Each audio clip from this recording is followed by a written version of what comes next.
I understand hip hop's a culture, but they don't say jazz started when John Coltrane played his horn at the community center. Only in hip hop are they claiming this magical party set it off. Yo, 50 years of hip hop. 50 years of hip hop from listener power, KEXP. Today's a very special day, my friends. Over the past year, we've been building up to this very day. I'm Larry Mizell Jr., and this right here is 50 years of hip hop. We all know the special occasion that helped us mark 50 years. Kool Herc's Back to School Jam in the Bronx on August 11th, 1973. That's certainly what led us to start this podcast. We've already had a great conversation about that specific event, and I encourage you to listen to that episode earlier in our feed. Today, though, we want to remind you that, like all good things, there's way more nuance to the narrative. At KEXP, we're always striving to tell you a fuller story by challenging historical perspectives and amplifying underrepresented voices. So for starters, when it comes to the origins of hip-hop, there was so much more going on in New York that led to the start of the hip-hop movement. And that's why, for this very important episode, we're turning the mic to KEXP's very own DJ Supreme LaRock. Check 1 2, microphone check 1 2. A true OG. He was a kid growing up in New York in 1973. And he's joined by a legendary DJ who was actively involved in the scene at that time, the renowned DJ Hollywood. Hello, hello. Together, those two are going to guide us through other DJs who were innovating and who were on the mic and in other boroughs where the parties were hot, and why the DJ remains to this day an essential part of the music, and so much more. So what about 73? What were you doing in 73? I started working in 71 in the after hours spot. 73, I was still doing the same thing. I was just moving from spot to spot. The after hour life wasn't a long life. Police come in and raid the joint. That's it. You know what I mean? Right. Over with. Yeah. I mean, some spots could take 2 or 3 hits, but if you keep getting a hit, you got to get that up. Right. I was playing in my first bar called A Bunch of Grapes. It was on the east side. So, like I said, hip-hop wasn't even a thing at the time. You know what I mean? It was just my style of play. And I used to crack that spot. Crack that spot. And people was like, yo, you heard that shit that nigga was playing, blah, blah, blah, blah, blah, blah. You know, my little reputation just started to grow. A girl that came and heard me, she said, I work in a club in the Bronx called 371, and you need to come up there. I said, man, I don't know. So I went up there. These was like some country dudes that, invested their money in a spot. You know what I'm saying? One was a brick mason, the other one was a carpenter. All of them had that skill. So they built the club like that. You know what I mean? I pulled up on this joint. Like I said, these were like country dudes, so they wasn't into what I'm doing. You understand what I'm saying? But I broke it down, and they wouldn't even let me touch the turntable. So they put a record on, and I just grabbed the mic, and I just started doing my thing. You know what I mean? And they was impressed with that shit. You know what I mean? But I left. I never even tried to go back there. I just, did my little thing and let it be what it is for what it was worth. And then I'm moving on. You know what I mean? They sent for me. Yo, we need that. We need that guy back. Now they want me I could touch the turntables. I could do whatever I do. You know what I'm saying? Right. And I could take the music in the direction I want to take it in. And I ain't got nobody to deal with it not being. You know what I mean? I started working there. I come in at 10. They used to close at 4 in the morning. They had to not let nobody else in by 12 o'clock until some people came out, and it went on from there. My reputation just really started to blow up because at that time I was like the only person doing that particular style. Right. And I'm in the Bronx where all these creators of whatever, they wasn't doing none of this shit I'm doing. I was killing it. Ooh. Lord have mercy. And then the battle days came when niggas was battling each other. And I was just blowing niggas away because I wasn't battling. I was having a party wherever I went. I never looked at it. I'm battling you or whatever. I'm just doing my thing. You showing off. But everybody's watching you. When I'm on, everybody's rocking. Right. Eddie Cheever, Reggie Wells, Michael P., Richard Hott, Junebug, all of those cats, they were working at Charles Gallery. And I had Junebug, he was from in the Bronx where I'm at. And I showed him how to, be my DJ, you know what I'm saying? So while I want to talk and shit, he can hold a record, you know what I'm saying? He wound up being the best of the best. Flash, Starsky, none of those, nobody could handle Junebug with the turntable. He was nice with it. And, that drug game got him fucked up, though. Yep. But I taught him from scratch when he knew nothing of a turntable. He was just a kid hanging out in the spot. Yeah, I went to the Fever when I was 14, but of course I couldn't get in. I just wanted to see it and be there, and I was outside. Right. And I remember I was scared for my life, but I wanted to be there. Yeah, because there was a lot of thuggish, ruggish things out there. Yeah, it was rough. Yeah, when I say thuggish, ruggish, I mean just that. Fever was terrible. Lord have mercy. But the music was fly. Yeah. So what was your first residency? Oh, man, I had so many spots. I did after-hour spots before I came to the surface. And each spot I went in was my spot. Competition wasn't that great. There wasn't that many people wanting to be a DJ. You know what I mean? Right. Now, Yeah, well, now everybody's a DJ. Yeah, and the money is different. Yeah. Didn't have that many $1 million cats getting this money, Right. This is something that got to be in your blood, and your love for the music has to be great. Right. So a lot of people that's coming along, and they want to be DJs and all that, if they ain't got the love for the music, they ain't going for it. Yeah, I don't see a lot of that these days. I mean, there's a handful, but there's not a lot of it. Right. It's actually rather frustrating, the things I see online these days. Yeah. A whole lot of scratching and jigger, but that don't rock parties. Right. For some reason, you seem to get left out of hip-hop history by a lot of people. I won't say a lot of people. Right. Now, I don't say everybody, but by a lot. Right. In your mind, why do you think that is? Well, because of the narrative, they're saying hip hop starts in the Bronx. I'm not from the Bronx. So there's always been a low-lying sensibility of, we started this, and I don't think so. You know what I mean? Right. My thing is, I say we didn't have internet, YouTube, social media, nothing going on back then like that. Okay, I always question this. They say Kool Herc's was the party that started hip-hop. And I'm like, Well, what made his the party? I was like, did he have the only back-to-school party that year? In a city full of 20 million people? In a room that holds 200. Right. So that's my question. Like, what makes that the one? I was like, maybe there was a reporter there or what? I don't know what it is. No, that's what they went back and created that story. It was a rent party, actually. Right. I've heard that, too. Yeah, so it wasn't a hip-hop party. For some reason, they ran with that. And every time somebody gets mad with them, it kind of blows that off, Right. But the room you're talking about only holds like 200 people. So you put a sound system in that room and throw 200 people in it, what you got? So let me ask you, were you cutting doubles at your parties?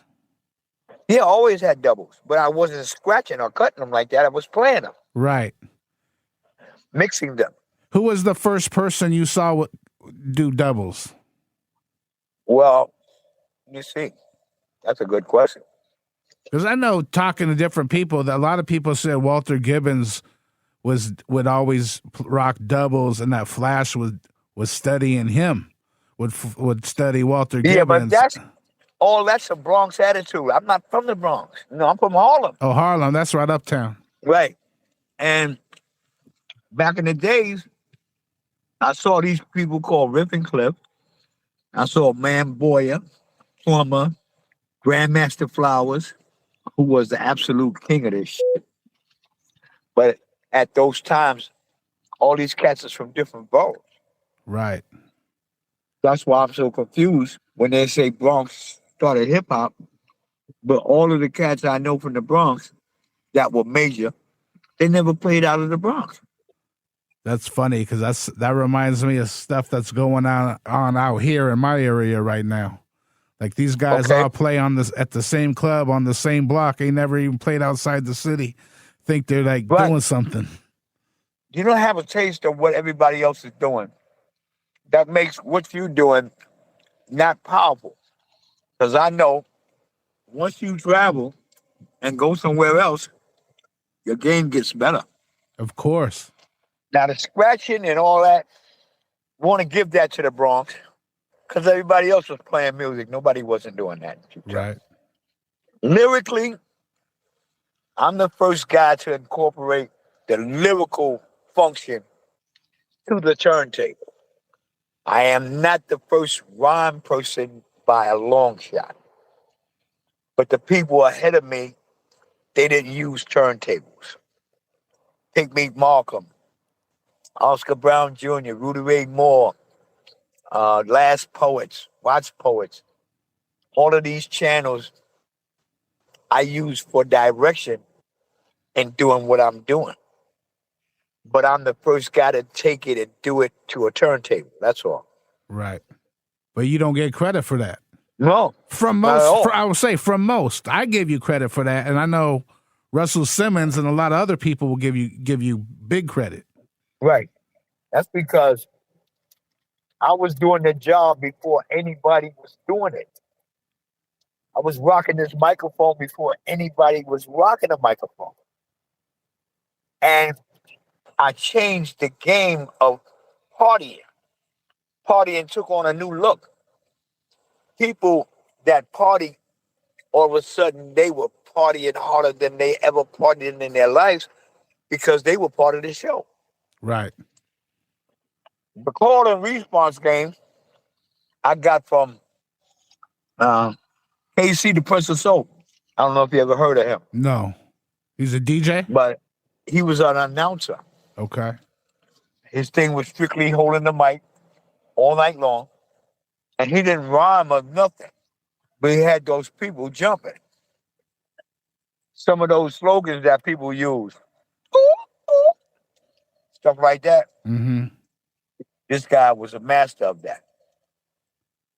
So when people started to react to that, I'm already rhyming, but I didn't have that as part of my package. Right. But I saw it work, so I incorporated that into my game.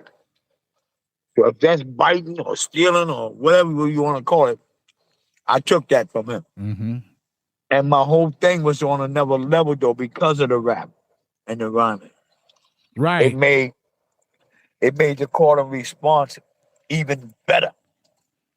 Because you're giving them a little poetry and then you're giving them a little party themes and all that. And most of that stuff I made up as I went along. Right. Do you have any of the original 8 tracks that you recorded back then? Nah, man. Through the drug era, I lost all the stuff that I owned. Right. You know, getting high, not paying the bill. Mm-hmm. Gotta move. I got nowhere to put the stuff, so I just left it. Right. Was there ever a period where you quit DJing? Nah, I ain't never quit. Okay. I got high for a long time. Right. But I was like really fucked up, smoking crack and all that. And niggas would come up, drive up, and catch me on the corner. Yo, Wood, come here. What's up? Get in the car. Hit the car. Man, I ain't trying. Man, get in the car. We'll get in the car. It's gonna be all right. I get in the car, nigga take me to a nigga house, buy me an outfit, take a bath and shit. Come out and I go rock a party. Okay, so they was taking care of you. And yeah, and got paid for it. Nice. On that note, though, weren't you the first DJ that was doing like multiple gigs in a night? Yeah. Well, I'm saying I think I was like the only one at one time because that wasn't fashionable. You know what I'm saying? But money was a little bit more freer. You know what I'm saying? Cats that had money could do what they want to do. You know what I mean? Mm-hmm. With that market open like that, I could do major spots, not just lounges, major spots, 500 and better. I could do 2 or 3 of them in a night. Right. And I was getting good money for what I was doing. I never talk about money because I ain't paid the taxes on that shit. But you know, a nigga was hurting them pockets. Woo! Yes, sir.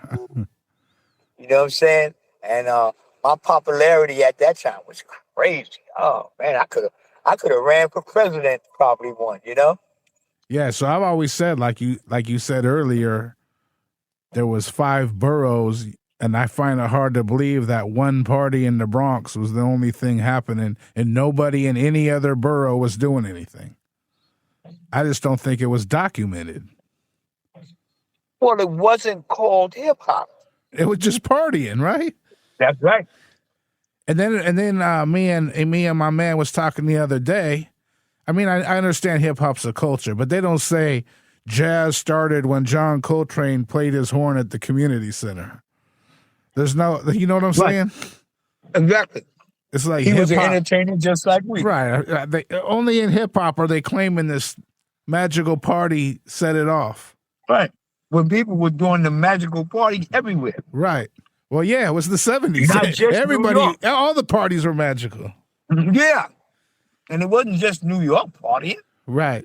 but the style of putting the lyrics on top of the turntable is what changed the game.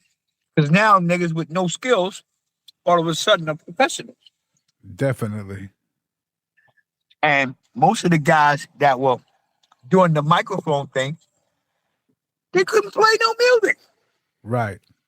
So that made the DJ a real important part of what hip hop became. And they don't give that much light either. Yeah, that drives me nuts. I mean, I know, you know, even when I got involved and got into it, the DJ was the most important thing. Yeah, because where your music gonna come from? You know, all that rhyming and shit you doing is fine, but where's the music coming from? Right. The rhyme don't mean shit if it don't got a beat, you know? And you can acapella a lot, but you can't do it all night. And there's no party with no music. Right. I mean, it's just crazy to me what hip hop's become and turned into. And I feel like I see all these hip hop 50 events and all this stuff happening, and it's very disappointing to me. It's almost like disappointment after disappointment when I see the events. Yeah, like the Grammys, all that shit. I was like, what kind of serving is this? I mean, I don't really see any DJs, and definitely no b-boying, no graffiti. And like I said, it's a whole culture. It's not just rap. Right. And I'm saying the rap that they're presenting is shit that was done years later. It's not what made hip hop. I don't know, man. At 68, I'm doing my best to adjust to what hip hop is. The new style is really throwing me out the window because I don't get it. The negativity has taken over to the point of we as a people are just angry with one another. And I know from the door, this never was about no anger. It was about how to feel good. Right. How to get that party started. Not how you're going to shoot somebody. Or how somebody's getting shot. This is a strange animal right now, and a lot of it's getting people hurt. Yeah, I couldn't agree more. And like this is the only concert that you got to look around and make sure a nigga ain't pulling out a weapon or some woman ain't getting beat the fuck up. Uh, it's this is some hard shit. The stupidity of our young individuals is getting way out of hand. You know, niggas is running up in spots, robbing the spot. You know, at the end of the party, they running up in the spot trying to rob the motherfucker. You know, Right, yeah. and all this gunfires. It's like, for what? Y'all niggas is shooting people and all that for reasons that don't even make sense. You know, like why would you even shoot somebody over that little $50 or something? You know what I mean? Right. Everywhere you go, you gotta watch your back. And then young cats that are doing the wrong shit. If you break on them and tell them, "Yo, son, you gotta stop that." You might not live to see tomorrow. Right. They're not trying to hear that. When I was a kid, man, you could school a nigga all the time. Yeah, all day. If you was about to do some berserko shit, a nigga say, "Yo, man, get the fuck up off that. Are you crazy?" And you would hear that. Yeah. You know, I mean, some niggas still did the dumb shit, but a lot of niggas could hear and change their perspective on just doing some dumb shit. Right. We always had OGs in the hood, like, Yeah, looking man. out. Yeah, man. You had somebody to look up to. A nigga getting that money. Right. Because I feel like Nigga nowadays, hustling if his you ass off. talk to them, they want to shoot you. They don't want to listen. They want to shoot you. So, did you used to do any park jams, or you just rocked in nightclubs? No, I rocked everywhere. Rock parties, park jams. I did all that. Because I know people would talk about park jams getting shot up or the DJs getting robbed. Well, I never went to one of those, but that was Brooklyn. Well, that's always been Brooklyn. They take a nigga equipment and all that. Give me that. That shit wouldn't happen in Uptown. Uptown was a little more civil than that. Right. I can't even think of anybody that ever got robbed for their sound system. I think another thing that we didn't touch on when I was thinking about your history and career is when you were doing the big discos. And like you said, a lot of cats couldn't even get in. Yeah, well, I'm saying they didn't have privy to it, but the bigger discos at that time, you couldn't come in your bum outfit. You had to come up. You know what I'm saying? Right. Yeah, you had to come looking the part. It cost money to get in, and you had to look the part. Yeah. It costs money all the way around to even get to the party. Right. Because you got to buy a nice outfit. You know, you got to have on some nice shoes. Partying was a whole nother animal. Definitely. What cats do today, it wouldn't even happen back in the days. You know, you wouldn't go about it in that light. You know what I'm saying? Nobody didn't think about going to no party and not putting on some hard bottoms. You know, a little cologne. Whatever you could afford is what you had to work with. You know what I mean? Everybody didn't have on gators and turtles and lizards because they couldn't afford it. Right. You know what I mean? Right. But that never stopped you from getting in the party.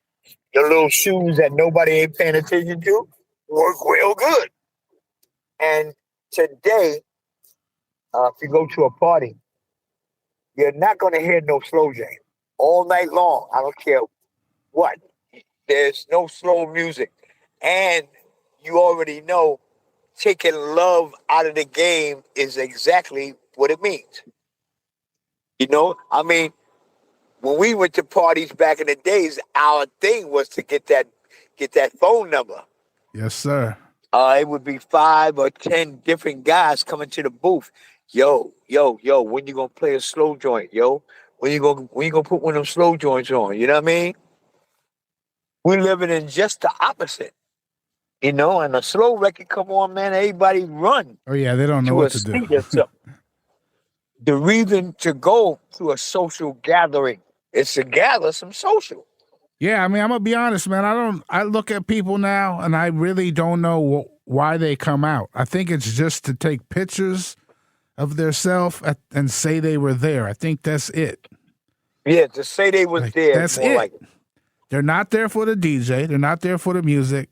They're not there to meet people. And they're not there to dance. No, not at all. In fact, last week I had a girl request a song. I played the joint for her. I looked at her. She never danced. At the end of the night, Hey, yo, people be asking for shit. I get on their ass.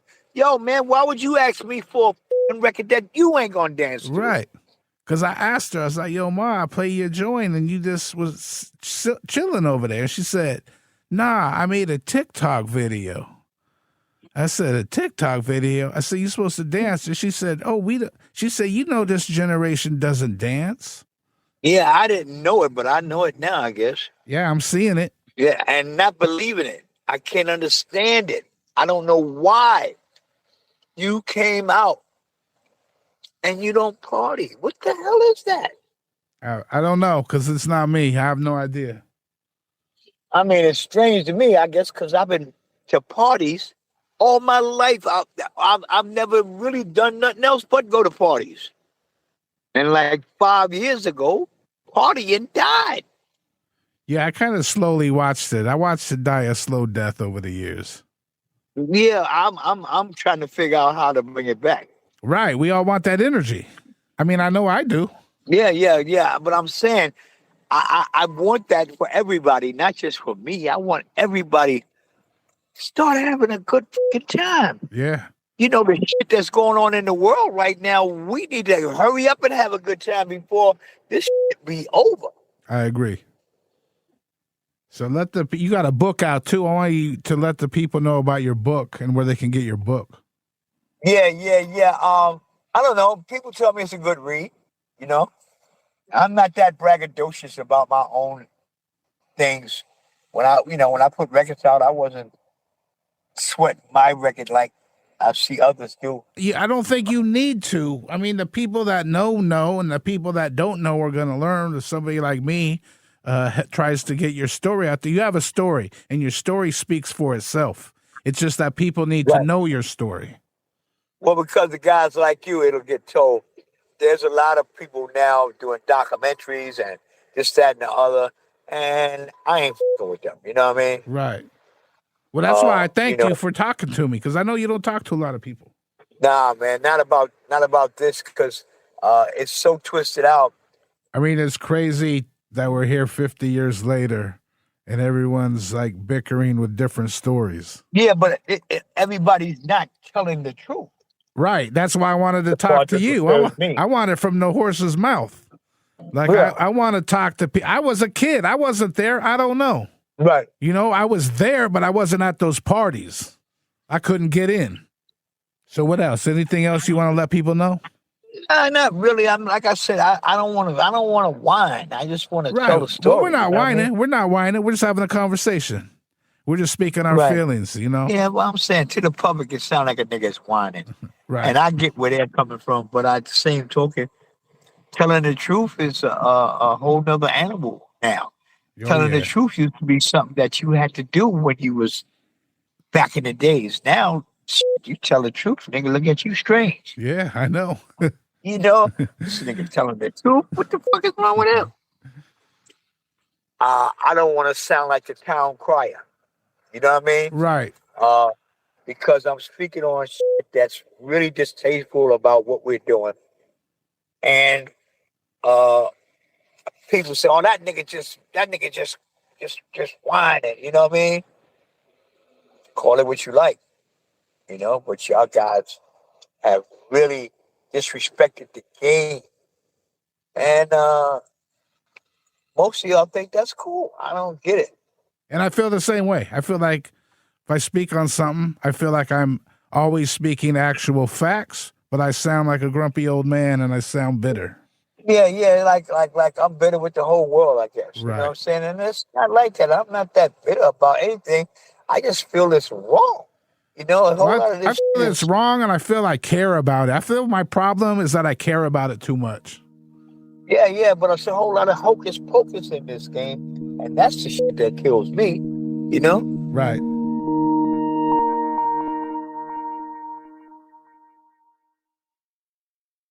Big shouts out to DJ Supreme LaRock for hosting this fantastic conversation. You can hear him spinning every Sunday evening, 6 p.m. Pacific time at KEXP.org. And of course, huge thanks to the legendary DJ Hollywood for sharing his wisdom, his experience. Ultimately, the story of hip-hop isn't black and white. Well, I mean, it definitely started black and brown, and now it's a little white too, and a whole lot of green. But that's not what I mean. What I mean is, in our celebration of 50 years of hip-hop at KEXP, it's our duty to give flowers where flowers are due. Shout out to Grandmaster Flowers, for that matter. Our mission is to tell the untold stories and give credit where credit is long overdue. Lots of other media outlets, they're climbing on the 50 years of hip-hop bandwagon, and they're doing something glitzy this week, and then they're going to turn the other way. But not KEXP. Thanks to listeners who donate to the station, we've been able to bring you stories all year, once a week, spotlighting a new revolutionary angle of this art form. And we're going to keep going strong through December. And, my friends, we owe that all to you. So I want to say thanks to everyone listening right now who's donated to the station. And an extra special shout out to our amplifiers who make that ongoing monthly gift. If you can't afford to, that's cool. We'd love for you to spread the word. But it's also never too late. You can help fund our storytelling. That's at kexp.org/50hiphop. This conversation was engineered by Dusty Henry and produced by my man, Roddy Nikpour. I'm Larry Mizell Jr. One more hip-hop hooray for 50 years of hip-hop. Here's to another 50, y'all. We'll see you next week with another story right here from listener-powered KEXP, where the hip-hop matters.